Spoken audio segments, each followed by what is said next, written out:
Bismillah, alhamdulillah, vassalatu vassalamu ala rasulillah. Savol: 35 yildan beri erim ichadi debdilar.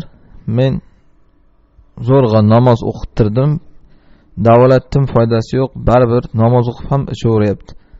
Nima qilishim kerak? Ajrashsam nabiralar, bolalar bor debdilar. Ajrashmasa esa yashash qiyin. Endi avvalambor mana bu Alloh taolodan umidni uzilmaydi.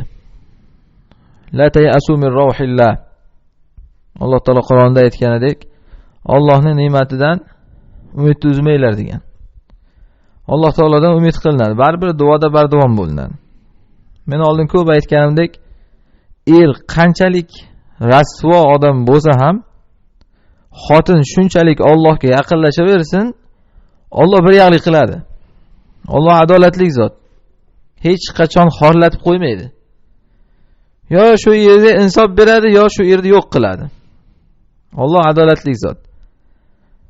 Hech qachon narsani noo'rin joyiga qo'ymaydi. Lekin endi shariat albatta insonga zulm qilmaydi. Shuning uchun insonga ixtiyor bergan. Ayolga xohlasa yashashga, xohlamasa yashamaslikka ijozat bergan. Lekin mana bu modomiki namoz o'qiyaptimikan, aroq ichgani bilan baribir bu musulmon. Undan ajralish farz deyilmaydi, ichsa ham.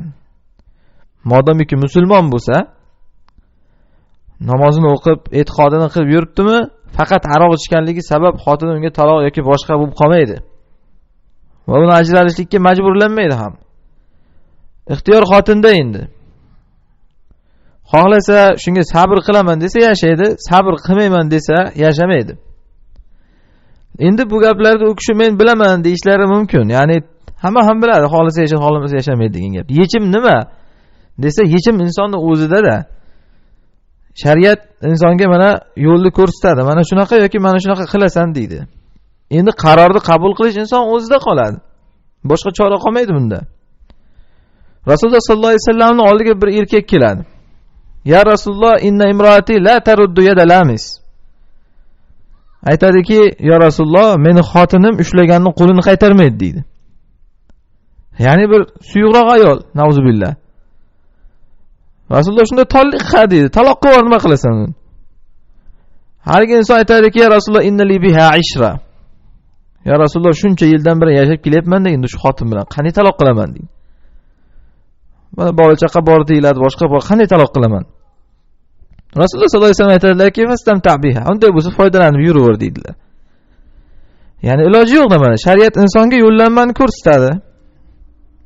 Bo'lmag'ir odammi yoki bo'lmag'ir ayolmi? Asli javobini ber deydi. Yoki ajral deydi. Endi inson yo'q, shuncha yillik erim, shuncha yillik xotinim desa, unda o'zingiz bilasiz deyiladi. Boshqa chora yo'q. Demak, muammo insonning o'zida qoladi. O'zi bir qarorga kelish kerak.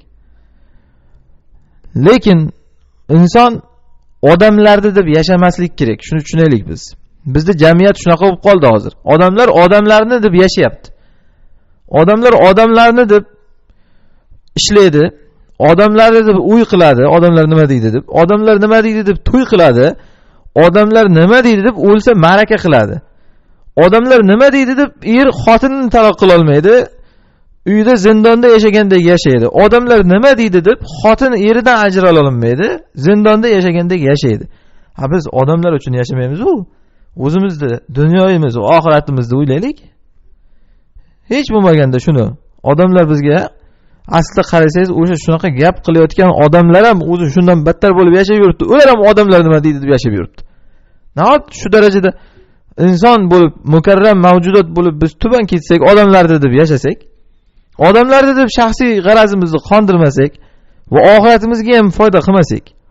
Endi ko'p insonlarda oxiratni qo'ying, hali dunyo, shu dunyoni narsasini ham odamlarni deb tark qila olmaydi. Aslida bu tuzum hayvonlarda ham yo'q. Hayvonlarga qarasangiz ham hayvonlar nima deydi deb bir ishni tark qilib, hayvonlar nima deydi deb bir narsani qilish hayvonlarda ham yo'q. Hayolga kelgan ishni qilaveradi. Endi aytasizki, ha u hayvonlar deysiz, to'g'ri. Lekin inson bo'lsa, inson ham insoniyligini qilish kerak. Insonning insoniyligi abd. Allohga banda. Ana shu bilan insoniylik bo'ladi. Bandalarga banda emas. Odamlarda deb yashamaydi. siz agar shunaqa qilib shu erkak bilan yashasangiz, mana aytibdilarki, o'zim shunda mana kasal qildim. Siqilib qand kasali orttirdim deyaptilar. Endi o'zingiz hal qilyapsiz. Odamlarni nima deydi deb. Birinchidan, ikkinchidan, oxiratingizga ziyoni bor buni. Qanday desa, er xotin yashaganda bir-biriga nafrat qilib, unaqa qilib yashab yurishi mumkin emas. Alloh taolo oyatda shuning uchun in khiftum alla yuqima hududalloh deydi. Agar qo'rqsanglar, er bilan xotin Allohning hududlarini qila olmayotgan bo'lsa, gunoh yo'q ularga ajralib ketsa deydi. Alloh gunoh yo'q dedimi? Agar ayol taloq talab qilib ajralsa ham Alloh gunoh yo'q dedimi? Odamlar nima desa deversin endi. Qanday bir-birini haqqini ado qilmasdan yashaydi? Erlik qilmaydi unda. Xotinidan nafrat qilib, xotinlik qilmaydi, eridan nafrat qilib. Bunaqa hayot bo'lmaydi. Odamlar taloq desa qo'rqib ketadi. Oson ekan-da senga taloq deydi. To'g'ri, oson emas taloq. Lekin bunaqa yashash osonmi? Shuni tushunish kerak-da. Insonlar hamma bir odamlarning gap so'zini qo'yib, bunday bir aql ko'zi bilan qarash kerak. Nimaga yashayapmiz biz? Shu nimaga g'am qayg'u odamlarda deb. Endi shundan keyin ham agar inson yo men baribir biror qaror qabul qila olmayapman desa, endi bu insonning o'ziga havola bo'ladi. Irodasiga havola. Shariat mana insonga shu ikki yo'lni ko'rsatib qo'ygan. Allohu a'lam.